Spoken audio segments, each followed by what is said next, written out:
But first, let's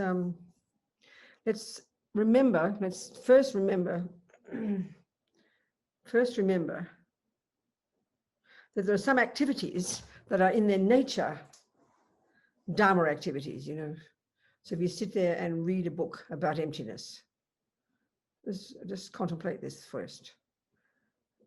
Then that's a Dharma activity. Its character is Dharma because the content is Buddhism.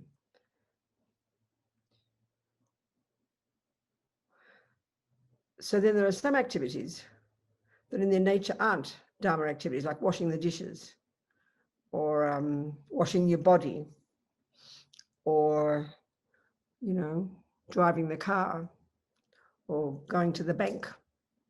So if you look at every action, each action, quite specific, every action we do, karma means action. And every millisecond with our mind and then followed often with our body and speech, we're doing all these millions of actions every day. Couldn't count how many. And so intention, the thought, not good intention, but I will. That's, if you want a boss in yourself, you're going to find intention. I will read the book on emptiness. I will wash the dishes. But then what makes, especially in the Mahayana path, in the Bodhisattva path, in general, what defines the action as a positive or negative one?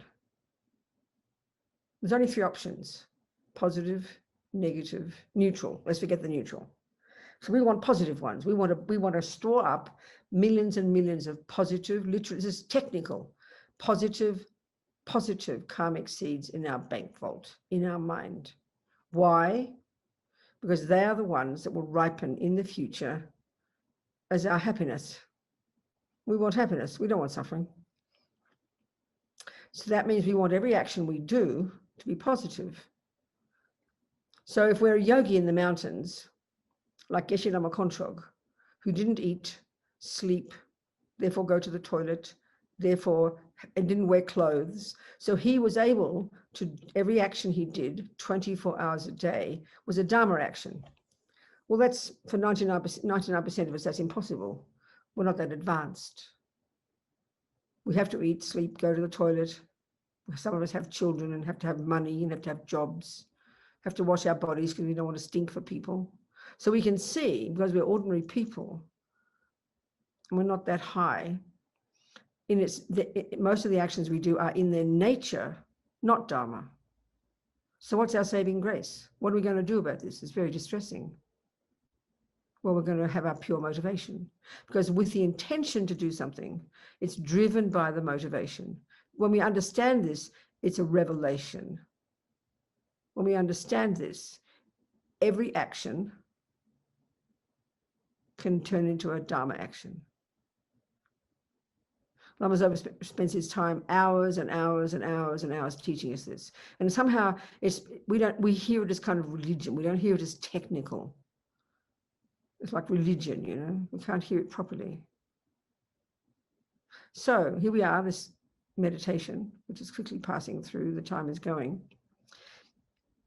In theory, it's a Dharma activity. We're going to, we're going to visualize these Sanskrit syllables, and then we're going to visualize certain things, purify our body, speech, and mind. But to make it powerful, and so to make our washing dishes a Dharma activity, to make going to the toilet a Dharma activity, to make working and taking, and washing your body a Dharma activity. You cultivate a motivation. So right now, everything we do is motivated by attachment. We don't realize that. It sounds very cruel. So the actions we do are not Dharma, because we due to attachment, we've got a body. We've been born with a body. We've been born with hunger. We've been all these things because of attachment. So we have to perpetuate them. But we can cut that pattern by changing the motivation. We have to train ourselves first in the first level of practice, in junior school. There's not much wriggle room, But the Mahayana path, which is more advanced, Well, we're not advanced, but it is advanced, but we have to practice. That means everything we think and do and say, we have to remember, why am I doing this? Why am I washing my body? Why am I going to the toilet? Why am I earning money? So I can, because I have to at the moment, sustain, so I can become, so in the end, it'll help me become a better human being, develop my wisdom wing, develop my qualities, get realizations, so I can lead, so I can achieve bodhicitta, so I can lead sentient beings to enlightenment. So in other words, bodhicitta motivation, that's the word. I'll have bodhicitta as a motivation. Lama Zopa says, make your motivation bodhicitta. That means, why am I eating my dinner? So I can be healthy, so I can continue to live, so I can continue to practice, so I can become a Buddha. That motivation transforms that action into a Dharma action. So skillful means it's like intelligent, it's like skillful. We have to think of it. It's like technical point, but it's not just kind of emotional. It's not just kind of punitive. It's not kind of just holy. It's learning how to think. It's very intelligent. It's learning how to use our mind skillfully. So let's think this activity, the so-called Dharma activity. Let's make it even more powerful. Why are we doing this? So that we can develop our wisdom. So we can develop ourselves into this marvelous person that we have the potential to become. So we can then be of benefit to others and eventually become a Buddha when we're then perfected in all of this. Sure, it's long term, it's very long term. Skillful means knowing how to think. That's the secret to success. So with this motivation, we now just imagine. First of all, we visualize Buddha above our head. Do this sweet little practice, purifying our speech, making our speech powerful. So we just think, a little refuge prayer. I take refuge in the three jewels. May I become a Buddha to benefit all. I take refuge in the three jewels. May I become a Buddha to benefit all. I take refuge in the three jewels. May I become a Buddha to benefit all. Just those thoughts, simple syllables we just said, sowed seeds in our mind of exactly that. Karma is very technical. It's not religion, it's technical, it's psychology. We just sowed those seeds. How marvelous.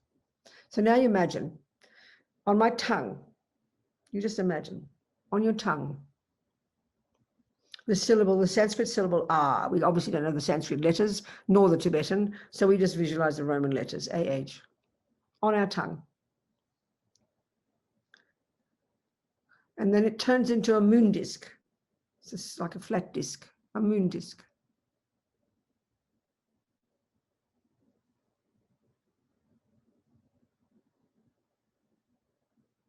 And now you imagine, on top of that, appears a white Om, standing upright.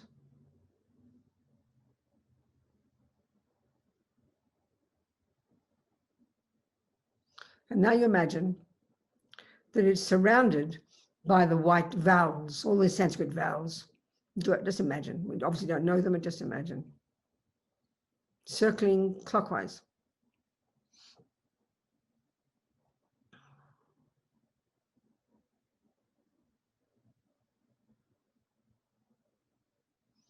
And then surrounding that are the red consonants,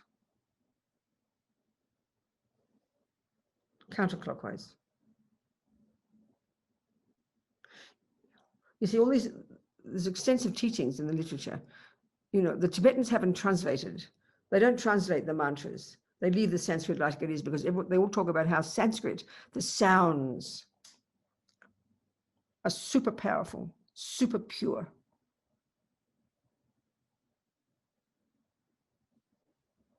Because you see, using the Vajrayana model of the universe, where we've got this subtle body and subtle mind. Subtle body is made of all these 72,000 subtle channels through which are coursing all these subtle wind energies, prana. This is the basis of the Tibetan medical system. It's said to be how we exist at a subtle level. And then this wind energy, wind, according to Tantra, wind is sound. If there's a vacuum, there's no sound. So wind is sound. So the purest sound, they say, is Sanskrit, when it's constructed into words, all the mantras, you know. And so because everything we say, that sound purifies the wind energies. If it's pure sound or virtuous sound, positive words, that sound, because it's rooted in the mind, which is virtuous. So it purifies our mind, purifies the winds, which in turn heals sickness in the future, and we be born with healthy bodies, and even impacts eventually on the universe. This is environmental karma. We create the universe with our mind, and then on the basis of the mind with the physical energies. So sound is so powerful. When we're even saying, so if we purify our speech, bless our speech, whoever hears it, even if it's just saying hello, it'll be a benefit to whoever hears it. And it purifies our mind. So it's got multiple meanings, you know. It's not just some holy thing to do because it sounds nice. So now surrounding on your tongue, surrounding these white vowels and red consonants are the blue heart-related dependent, what does the Lama Zopa call it? It's a dependent arising mantra. It's the heart mantra of dependent relation, Lama Zopa calls it. So just imagine these syllables surrounding clockwise on your tongue, okay? Very busy tongue. So now we do the little meditation, because we're trying to purify our speech, make our speech powerful. And that's where, if we remember the bodhisattva path, you might be talking to the person in the street, not about Dharma. They can't hear that. But your speech will bless their mind because it's been purified. And then you make a karmic connection with that person. And then you'll meet them again in 27 lifetimes, and they'll be ready to be led to enlightenment. So having this attitude of a bodhisattva completely transforms your life. But you've got to think about it, the logic of it. So speech is the most important thing. People can like the look of you, but if they don't like to hear what you say, you're useless. You can get nothing done. Speech is so powerful. So now Matt will put up the syllables on the screen. So now as we recite the vowels, oh, yeah, that's it. As we recite the vowels, we imagine red and a white nectar pouring down from the vowels on our tongue, filling our entire body, completely filling us and completely purifying all the sickness and the pain in our body, but also all the karmic seeds in our mind from the actions we've done in the past since beginningless time with our bodies, completely purifying. Want this, be delighted as we recite these vowels. Om, a, I, u, ri, li, e, au, ang, swaha. Om, a, I, u, ri, li, e, au, ang, swaha. Om, a, I, u, ri, li, e, au, ang, swaha. Full of this nectar. How marvelous. Purifying the body. And all the harm we've ever done since beginning this time to sentient beings with our body, all purified.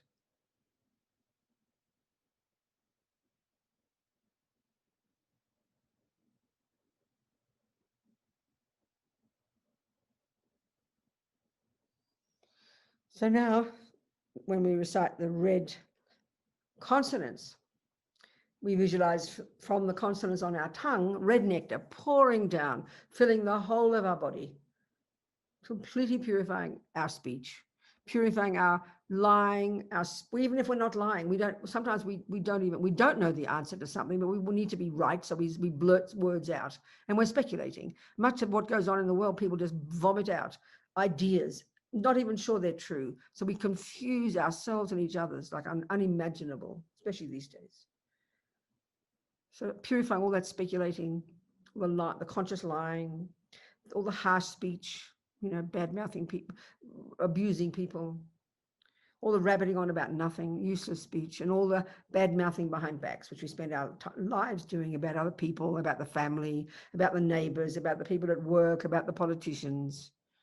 Just negative all the time, constantly. And no wonder we get depressed. No wonder we're miserable, because we make ourselves miserable. So purifying all of this nonsense, and since beginning this time, all the nonsense of our speech, full of this blissful red nectar, as we recite.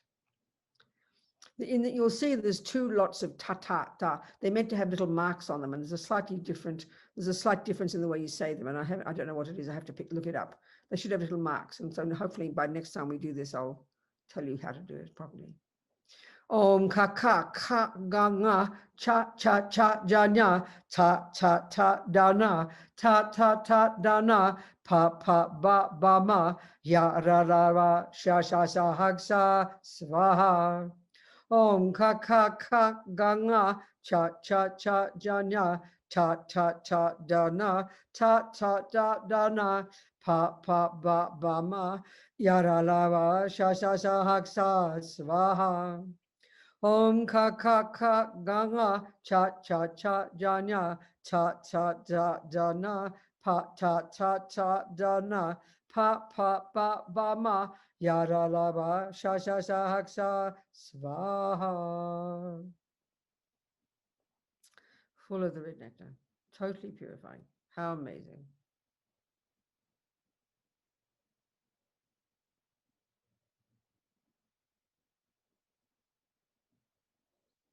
So now blue nectar comes from the heart, dependent heart mantra, the mantra dependent rising. This, of course, helps us get wisdom, helps us realize emptiness, how marvelous, and cut the rubbish, cut the lot. Saying blue nectar fills us, blue like the sky, I think.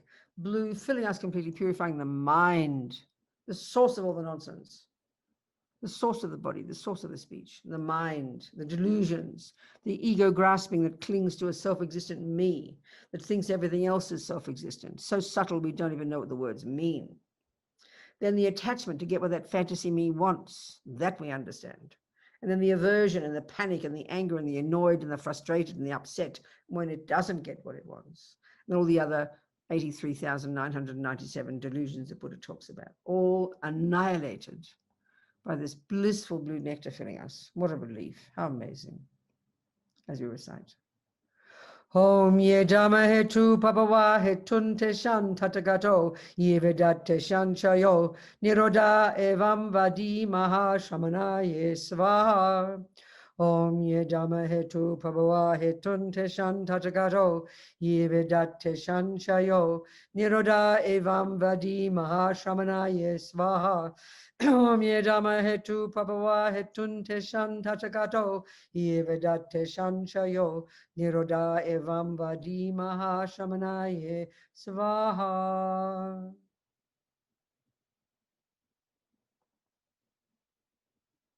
Totally purify the mind, full of this blissful blue nectar.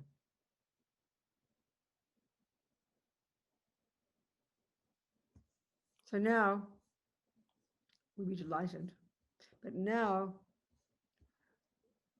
we visualize the blue syllables on our tongue dissolve into the red vowels. No, the consonants, the red consonants. No, which one is it? I forget. The consonants. So the blue heart dependent related mantra dissolves into the red consonants on our tongue.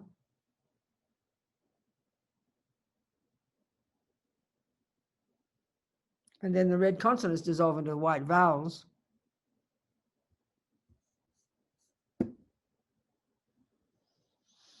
And then the white vowels dissolve into the Om.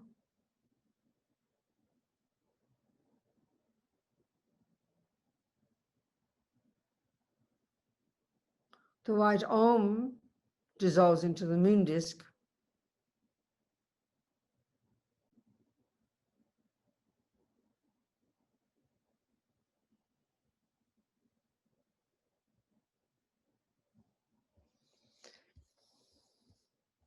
And then the moon disk dissolves into the, it turns back into an Ah on our tongue. And then the R turns into pink-colored nectar. And this dissolves into your tongue. And now you imagine all this work we've done totally transforms, makes your tongue indestructible. Rinpoche says even to imagine it's heavy and strong, and it's indestructible. So what this means is now, not everything we say, every sound we utter, imagine, it could only be a benefit. Whoever hears this is benefited. Speech is the main gift of the Buddha.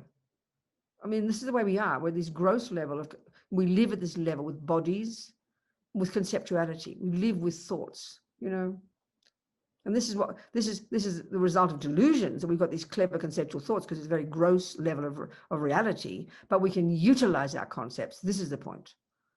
We use these concepts. We use this grosser level of mind to get us out of this mess, to get enlightened and to help others. Speech is to help others. Thoughts are what you need. We need to purify our thoughts. Thoughts are what we watch like a hawk. Speech and body is for others, who sees us, who hears us. So we think as if we're a bodhisattva. Now our speech, whoever hears it, will be benefited. How incredible. This is how we turn everything into Dharma. Even this is kind of more secret level. The person you hears your laugh on the street just thinks you're a nice person. But if your mind is full of Dharma and they hear your laugh, you make a karmic connection with them. You bless them because of the power of your speech. They get blessed. The imprints of the Buddha in their mind. And then when you meet them in 37 lifetimes, when they're ready, you'll drag them to enlightenment. There's many levels at which we can help sentient beings. This is the Mahayana path. And then, of course, the most advanced is the Tantric. We understand this. We can make every second of our day, including even what look like ordinary actions, we can turn them into Dharma actions, into actions that are powerful, that help us get wisdom and help us benefit others. So now your speech is indestructible, is pure, and it can't be destroyed, This is the way that Lamazow puts it. But how marvelous that whatever we say, whatever we utter, whatever sound comes out of our mouth will be of benefit to sentient beings. This is the whole point. So now your power of your speech becomes marvelous. And all your mantras, the power of your mantra is more powerful now. Everything's more powerful, everything's more marvelous. So the sweet little dedication. Just think these thoughts. We'll say the dedication now. We'll say a couple more things. So may my tongue have all the courage of the ones gone to bliss. By the power manifesting from these glorified words, may all sentient beings be subdued. Whatever words I say, may all these actions, may what I need to happen be accomplished. So think of your life. Most of us, like I said, we're not yogis like Geshe Lama Kontrog. We're not like that. We're not that advanced. But this Mahayana approach is much more powerful and more skillful. There's different levels of practice, right? Junior school, the first level, where we watch our body and speech like a hawk. There's not much wriggle room. At that level of practice and the vows, you attempt to refrain from harming as much as we can. We're training our body and speech to at least not do harm. There's not even much discussion there about doing good. It's just at least calming ourselves down, disciplining our body and speech. There's not much wriggle room there. That's the discipline. That's the basis of all practice. Then we have the Mahayana. Then we have this more marvelous, more skillful, more broad, more amazing approach. Of course, we're not that qualified, but we can do our best. And here, even an action that would not be a Dharma action in its character can be turned into a Dharma action because of your motivation. So that's why we have to cultivate, have this thought as much as we can. I want to become a Buddha. It's your long term. What is the cause? The cause is wisdom and bodhicitta. So I'm not skillful enough to meditate 24 hours a day. So I have to turn my ordinary actions into Dharma. Why am I eating? Because I have to be healthy so I can practice, so I can benefit others. Why am I sleeping? Same reason. Why do I work? Because I've got children and things to take care of, and that's just the way the world is. I'm not rich. So I don't have the time. So I have to do other actions. But then even the actions we do, the work we do, can be in such a way, maybe, okay, if you're making toilet paper in a factory, you can turn that into Dharma. If you have to write, write things, like if you're a journalist, you write it and see it through the lens of wisdom and compassion. You're not going to be sounding overtly Buddhist, but you can make your words powerful. You can make your words useful because people can hear about virtue, hear about ethics. If you can talk about ethics to people, your job, then what you do, if you write books, if you decide you're going to write a novel, you're going to write a play, it overtly, it is not that, it's entertainment, but it can be useful. And your motivation first, and then your wisdom. So your motivation is to do this so I can benefit sentient beings, so I can hook sentient beings, and then I can educate sentient beings. And then the content, the more wisdom you get, the more content, the more the content is virtuous, the more the content is skillful. That's the Bodhisattva path. So we delight in this little practice. We make the aspiration that whatever we do today, eat, sleep, go to the toilet, talk to people, remember our motivation. Why am I doing this? Why am I existing?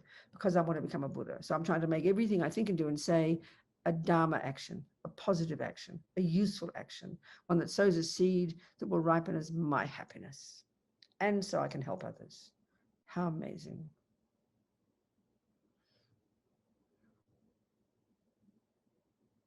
Changchuk Semchuk Rinpoche, Ma Ke Panam Kiguchig, Ke Panyampa, Me Payang Gong Ne Gong Du, Pava Shog, may compassion, bodhicitta grow and grow and grow and grow in the hearts of all. In this 30 minutes, as many of the seeds we've planted, as many thoughts we've had, they do not go astray.